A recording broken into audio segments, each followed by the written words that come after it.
안녕하세요. 저는 30대 초반 혼자 살고 있는 여성입니다.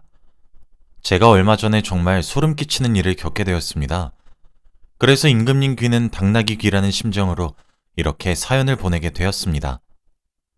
제가 보낸 이야기를 듣고 다른 사람들도 저와 같은 상황을 겪지 않으시길 바라는 마음도 있고 경각심을 항상 가지고 계셨으면 좋겠습니다. 제게는 3년 정도 만난 남자친구가 있었습니다. 지금은 헤어졌으나 편의상 남자친구로 쓰겠습니다. 저희는 둘 다 공통적으로 알고 있는 지인의 생일 축하를 하는 파티에 갔다가 서로 알게 되었고, 남자친구가 먼저 제게 호감을 표현하며 다가왔어요. 저도 그런 뭔가 사랑에 대해 적극적이고 노력하는 생각들이 마음에 들어 호감을 느끼게 되었고, 저희는 그렇게 자연스럽게 연인 사이로 발전을 하게 되었습니다. 실제로 저희들은 사이가 무척이나 좋았습니다. 남들은 사소한 걸로도 많이 싸운다고 하던데 저희는 그런 것들이 전혀 없었어요. 둘 다 입맛도 비슷한 게 한식이나 구수한 것들을 좋아하고 느끼한 것을 싫어했으며 취미도 활동적인 걸로 함께 나눌 수 있었거든요. 하다못해 영화도 둘 다 액션이 나오는 역동적인 영화를 좋아했어요. 정말 천생연분이란 생각이 절로 들 정도였고 운명의 만남이라도 이룬 듯한 착각이 들었죠. 웃음이 나오는 포인트도, 눈물이 흐르는 감동적인 포인트도, 슬플 때, 화가 날 때, 기타 등등 감정적인 부분도 너무 잘 맞았고 취향, 성격, 사상, 가치관 등등 뭐 하나 나무랄 것이 없었습니다. 남자친구는 또 평등을 외치는 편이라서 제가 요리를 하면 설거지를 하는 식으로 뭐 하나 저 힘들게 하거나 그러는 행동들도 안 하고 정말 저만 위해주고 저만 바라봐주는 그런 남자였습니다. 사실 저는 비혼주의이자 비출산주의였습니다. 저는 결혼을 해서 누군가의 아내, 누군가의 엄마로서의 삶을 살고 싶지 않았고 오로지 한 사회를 살아가는 여성으로서 살아가고 싶은 마음이 강했거든요. 그렇다 보니 당연히 여자 몸 하나 버려가면서 아이를 낳아 기르는 것도 저는 별로 좋게 보이지 않았고 자연스럽게 출산도 하지 않아야 되겠다는 생각을 가지게 되었습니다. 저는 임신과 출산이 분명 새로운 생명의 탄생을 축하해야 하는 일은 맞다고 생각하고 당연히 받아야 할 축하라고 생각은 하고 있지만 그것조차 한 여자의 희생으로 태어나는 것이라면 여자가 희생을 감수하고 받아들이겠다고 결정했을 때 태어나야 한다고 생각하거든요. 그런데 제 남자친구는 저의 이런 생각을 정말 지지해 주었습니다. 사실 이렇게 결혼도 출산도 아이도 모두 원하지 않는다고 말을 하면 보통 사람들은 대체 왜 그러냐고 물어보기도 하고 이해가 전혀 되지 않는다는 눈빛을 보내며 관계를 정리하거나 그러거든요. 그리고 제가 가정을 책임질 생각이 없다 보니까 그런 생각도 존중은 하는 편입니다. 그래서 깔끔하게 헤어지기도 하는 거고요. 그런데 남자친구는 제가 만나온 사람들과는 다르게 절 있는 그대로 사랑해주고 저의 모든 생각과 사상, 그리고 가치관들을 존중해 주더라고요. 정말 이렇게 생각이 잘 통하는 사람이 있단 것에 너무 신기하면서 감사한 마음이 들었고, 이 남자와는 정말 결혼을 하고 이 남자를 닮은 아이를 볼 수 있다면 내가 희생을 감수할 수 있다는 생각이 마구마구 들기 시작했죠. 제가 이렇게 변한 생각을 남자친구에게 말해주니 남자친구는 정말 뛸 듯이 기뻐했고 너무 좋아했습니다. 감격의 눈물을 흘릴 정도로 말이에요. 큰 결심해줘서 너무너무 고맙고 자기가 살아온 순간 중 지금 이 순간이 가장 기쁘고 행복하다고 하면서 펑펑 우는데 그런 모습이 제 눈에 얼마나 사랑스럽게 보였겠습니까? 저희 집에서도 경사라고 팔 벌려 환영했죠. 결혼도 하지 않고 혼자 살겠다고 아이는 기대도 하지 말라고 못을 탕탕 박은 딸내미가 뒤늦게라도 결혼해서 아이도 낳고 알콩달콩 살겠다고 하니까 부모님이 얼마나 기뻐하셨겠습니까? 당연히 양가에서 저희가 결혼을 하겠다고 선언을 하자마자 빨리 보내야 되겠다고 결혼 준비를 서두르셨습니다. 상견례는 물론이고 예식장과 스튜디오와 드레스 컨택 등등 모든 것이 일사천리로 진행이 되었어요. 저도 그런 부모님의 신난 모습을 보고 있으니 저도 괜시리 죄송스러운 마음이 들더라고요. 부모님이 이렇게 좋아하시는 모습을 본 것이 처음이라서 죄송스럽기도 했고 뒤늦게 효도하고 있다는 생각이 들어서 뿌듯하기도 했고 뭐 그랬네요. 그렇게 드레스를 맞추고 스냅 사진을 찍었습니다. 저희는 청첩장을 좀 늦게 준비해서 이제 청첩장만 나오면 되어서 그걸 기다리고 있는 상황이었습니다. 이미 저희는 오래 만나기도 했고 그래서 살림도 먼저 합쳤죠. 원래 혼자 지내고 있었던 제가 지내고 있던 작은 아파트에서 살기로 했고 양가의 경제적 지원은 받지 않기로 했어요. 솔직히 사귀면서도 남자친구가 저희 집에 자주 놀러 오기도 했고 몇 번 자고 가기도 해서 반동거처럼 지내긴 했어서 별로 막 색다르거나 하진 않았죠. 그냥 이제와는 달리 자고 간다는 것이 합법이라서 좋다. 뭐 이 정도의 느낌이었던 것 같고 남자친구의 짐이 본격적으로 저희 집에 하나둘씩 들어오는 느낌이었어요. 침대만 좀 큰 사이즈로 바꾸고 살림살이도 뭐 제가 쓰던 거 계속 사용하기로 했죠.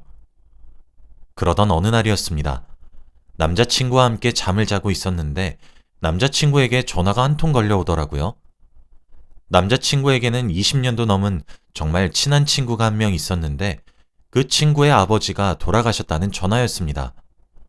소중한 친구여서 그런지 남자친구는 전화를 받자마자 바로 가겠다고 했고 옷만 갈아입고 상을 치르는 것을 도와주게 될 것 같으니 3일 정도 못 들어오겠다고 제게 설명을 하더라고요.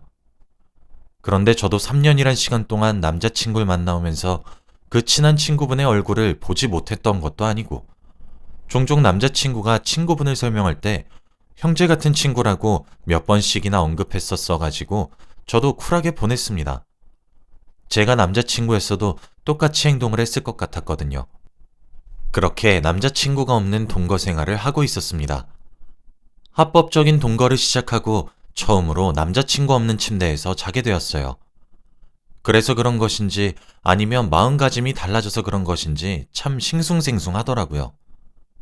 뒤척이다 겨우겨우 잠에 들었는데 갑자기 제게 전화가 걸려오더라고요. 전화 발신인을 보니 저희 부서 팀장님이셨습니다. 제가 다니고 있는 회사는 해외를 대상으로 사업을 하는 회사입니다. 그래서 시차 같은 것들에 의해 종종 자고 있는 새벽에 전화가 오기도 하거든요. 상대 클라이언트 시차에 저희가 맞추고 있어서요. 보통 그렇게 자고 있을 때 연락이 오는 일은 드물어요. 그래서 그런지 만약 그런 연락이 오면 보통 일이 아니란 소리입니다. 당연히 시겁한 채로 일어나서 전화를 받았고 아니나 다를까 제가 보낸 파일에 오류가 생겨 새롭게 보내드려야 되더군요. 그런데 제가 마침 그날따라 회사에 제 태블릿 PC랑 노트북 둘 다 두고 왔더군요. 그래도 저는 항상 제가 만든 모든 파일들을 언제든 사용할 수 있게 항상 인터넷 클라우드에 백업을 시켜놓기 때문에 다행히 노트북만 있으면 가능한 상태였습니다. 어쩔 수 없이 남자친구의 노트북을 열었어요. 그렇게 급하게 일을 처리하고 난 뒤 노트북을 덮으려고 하는 바로 그 순간이었어요. 어차피 심장이 떨어진 것은 아닐까 싶을 정도로 무척이나 놀랐기 때문에 잠도 달아난 상태였거든요. 그래서 이왕 남자친구도 없겠다, 노트북에 이상한 거라도 있나 싶어서 반장난식의 마음으로 노트북 여기저기를 눌러봤습니다. 그런데 저도 컴퓨터를 다루는 것에 좀 능숙한 사람이거든요. 어쩌다 바탕화면을 크게 드래그를 하게 되었는데 한 폴더를 투명하게 만들어 놨더라고요. 그런데 투명하게 만들어도 폴더 자체는 살아있기 때문에 드래그를 하게 되면 보이거든요. 당연히 순간적으로 호기심이 생겼고 그 폴더를 열어보게 되는 것은 당연했습니다. 그런데 그 폴더 속에는 정말 상상치도 못한 것들이 들어있었고 폴더 속에 저장되어 있는 파일들의 정체를 안 순간 저는 정말 차라리 기절을 하고 싶었습니다. 연도별로 날짜별로 저장되어 있는 엄청난 양의 사진과 동영상이 있었거든요. 그런데 제가 충격을 받았던 이유는 그 모든 사진들과 동영상들의 주인공이 바로 저 한 사람이었기 때문입니다. 처음엔 눈을 의심했습니다. 두 눈으로 보면서도 믿기지가 않았거든요. 그런데 제가 충격을 받은 것은 또 하나의 이유가 더 있었습니다. 저랑 남자친구가 만나고 서로가 서로에게 반하고 호감을 가지고 관계가 발전하고 이 모든 과정을 아무리 넉넉하게 잡아도 3년하고도 반년 정도의 시간이 걸리거든요. 그런데 약 5년 전 정도부터 제 사진이 찍혀 있더군요. 물론 사진의 앵글과 동영상들 모두 몰래 찍은 듯 했고요. 저는 이해할 수가 없었습니다. 아니, 이해를 하지를 못했습니다. 지금 내가 뭐를 잘못 알고 있는 것은 아닌지, 내가 무엇을 보게 된 것인지 하나도 모르겠더라고요. 숨이 가빠오고 너무 커다란 충격에 시간이 어떻게 흐르는지도 모르겠더라고요. 심지어는 연별로, 월별로 저장된 파일들 중에서 가장 최근 파일을 열어보니 불과 일주일 전에 업데이트가 된 영상이 하나 있었습니다.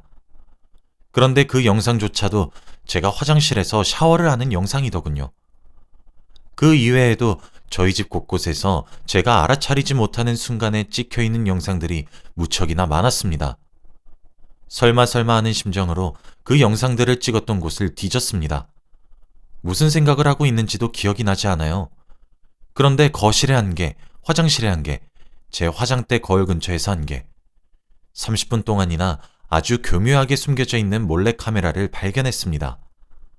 요즘은 USB처럼 생긴 것도 있고 자동차 열쇠처럼 생긴 것도 있고 소형 카메라들이 아주 교묘하게 숨겨져 있더군요. 그래도 충전용 카메라여서 그런지 실시간으로 감시할 수 있거나 이런 종류는 아닌 것 같더라고요. 그 자리에서 한참을 주저앉아 있었고 더 이상 이곳에 있으면 안 되겠다는 생각이 들기 시작했습니다. 하지만 제가 비밀번호를 바꾸거나 그렇게 대응을 하더라도 남자친구는 이제 곧 저와 부부가 될 사람이니까 열쇠 아저씨에게 부탁해 문을 따고 들어올 수도 있고 이렇게 불안한 결과가 초래될 수도 있다는 생각에 미치니 집을 버리고 떠날 수도 없겠더군요. 그때 시계를 보니까 이미 새벽 5시를 넘기고 있었습니다. 실례인 것을 알지만 그때 팀장님께 전화를 걸었습니다. 참고로 팀장님도 여자분이시거든요. 그리고 저와 함께 업무를 쳐내시는 분이셔서 사적으로도 친한 사이이기도 하고요. 팀장님도 전화를 받더니 아까 당황했지. 오늘 새벽에 고생 많았으니 점심시간 이후까지 출근하도록 해. 라고 하시더라고요. 따뜻한 말씀에 눈물이 펑하니 쏟아졌고 엉엉 울면서 횡설수설거리며 자초지종을 설명했습니다. 팀장님은 제 이야기를 당황한 티는 많이 나셨지만 차분히 들어주셨고 제 이야기가 거듭되면 거듭될수록 말이 사라지셨고 경악만 하셨습니다. 저는 지금 가족들에게 알릴 것이고 경찰에도 신고할 것인데 그렇게 해결을 하고 사건을 접수하고 그러기 위해선 3일 정도만 다급하게 휴가를 신청해야 할 것 같은데 허락해달라고 회사에 말 좀 잘해달라고 울면서 부탁을 드렸고 팀장님은 개인적인 사유로 휴가 처리를 해놓을 테니 회사 걱정하지 말고 정신도 놓지 말고 정신 똑바로 차리고 일처리를 하라고 신신당부를 하셨습니다. 제가 팀장님께 말한 이유는 회사에서 제가 빠지기 위해 핑계를 대기 위해서였고 팀장님은 저와 친하기도 하고 서로 사적인 이야기도 많이 해서 좀 도와주셨으면 하는 마음이었거든요. 그렇게 회사를 어떻게든 해결했습니다. 그때 시간을 보니까 새벽 6시 반이더군요. 저는 남동생에게 전화를 걸었어요. 남동생은 누나 하면 껌뻑 죽습니다. 저와 나이 차이는 별로 나지 않는데 제가 워낙 어렸던 시절부터 우쭈쭈 해주고 업어 키우다시피 했었거든요. 어머니와 아버지가 일이 너무 바쁘셨기 때문에 제가 항상 밥도 해먹이고 그래서 제가 두 번째 엄마라고 봐도 될 정도로 동생을 잘 돌봤거든요. 그래서 그런지 동생도 저를 너무 잘 따르고 누나 말 한마디면 끔뻑 죽는 신용도 할 정도로 우리 남매 사이는 우애가 아주 좋습니다. 그런데 아침 대바람부터 결혼 앞둔 누나가 엉엉 울면서 대성통곡을 하면서 전화를 자신한테 거니 제 동생도 얼마나 놀랐겠습니까? 당장 제가 지내고 있는 곳으로 온다고 했고 동생을 기다렸어요. 차마 부모님께는 수치스러워서 알리질 못하겠더군요. 동생은 그날 아침 다급하게 회사에 월차를 내고 저희 집에 아침 대바람부터 들이닥쳤습니다. 일단 제가 엉엉 울고 있으니 저를 우선적으로 달랬어요. 그래도 든든한 동생과 함께 있으니 저도 심신이 좀 안정적으로 변하기 시작하더군요. 그렇게 동생에게 남자친구의 노트북을 보게 된 이야기, 그리고 그 안에 무엇이 있었는지에 대한 이야기 등을 했습니다.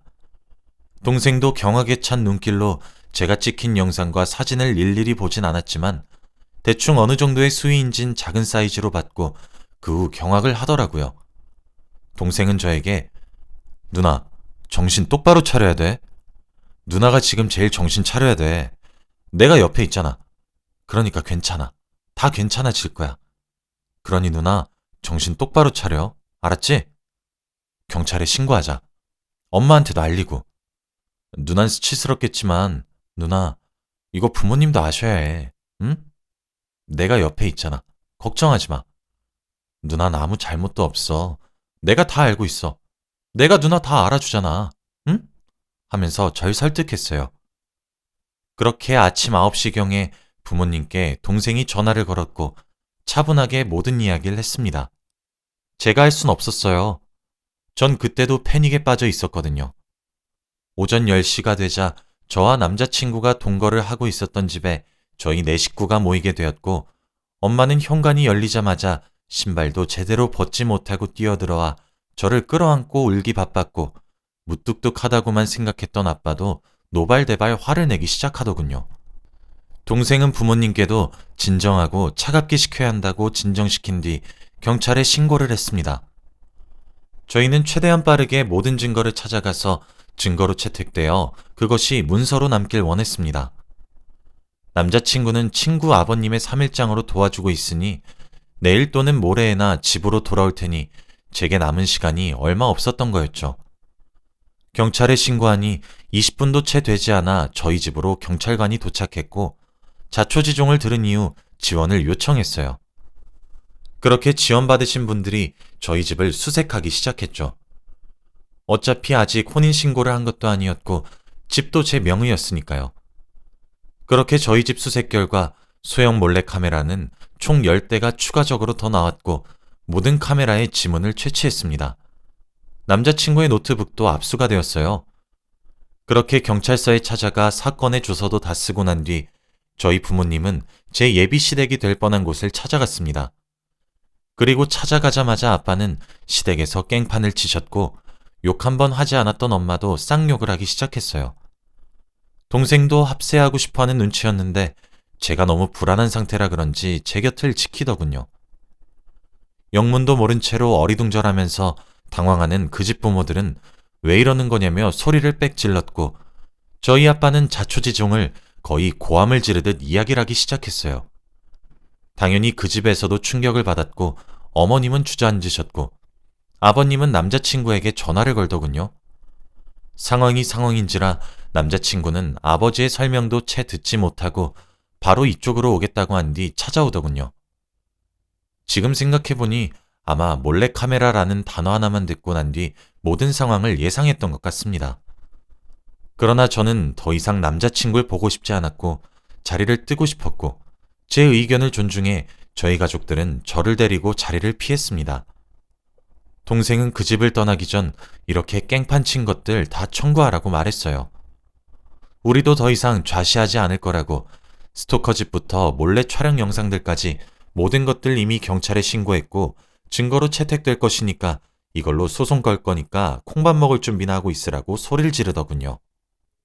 그렇게 며칠이 지났는지 모르겠습니다. 저는 너무 정신적 충격이 큰 탓에 결국 팀장님께 더 이상 회사를 다니지 못하겠다고 얘기를 드렸고 팀장님께선 저를 말리시며 장기 휴가를 대신 주셨습니다. 무급 휴가로요. 제가 경찰 측에서 더 이상 가해자와 엮이고 싶지 않다고 전달하니 남자친구와의 연락수단은 전부 끊겼지만 사건의 진행 상황은 알게 되었어요. 저희 가족이 정말 두 손 두 발 다 걷어붙이고 나셨거든요. 남자친구는 5년 전 어느 날 저를 길에서 스치다 만났고 그때 한눈에 반하게 되었고 스토킹을 시작했다고 하더군요. 그리고 생일 파티를 했던 지인도 저와 만나기 위해 계획적으로 접근을 했던 거였고 저에게 대시하고 연인 관계로 발전한 이후에도 음침하게 저의 일거수일투족을 감시하고 있었던 거였습니다. 결국 결혼은 당연히 취소되었고 모든 피해 보상을 남자친구에게 청구하는 것은 당연했고 형사와 민사 두 방법으로 소송을 걸었고 남자친구는 결국 징역을 살게 되었습니다. 저는 지금은 팀장님의 배려를 받으며 직장을 다니고 있지만 공황장애와 불면증이 생겼고 정신과를 다니며 심리치료를 병행하고 있으며 약 없이는 가까운 곳도 외출하지 못할 정도로 심각한 타격을 입게 되었습니다. 이번에 느끼게 된 것은 세상이 험한데 이것을 막으려면 저처럼 혼자 사는 여성들이 경각심을 가지고 예민하게 안전에 반응하며 정신을 바짝 차리는 것밖에 없다는 생각이 들었습니다. 저는 시간이 약이란 생각을 하면서 어떻게든 버텨내고 있고 또 살아내고 있습니다. 여러분들 중에서도 혼자 사는 분이 있으시다면 제 이야기를 듣고 조금 경각심을 가졌으면 좋겠습니다. 안전은 항상 경계해도 모자라다고 생각이 드는 요즘이네요.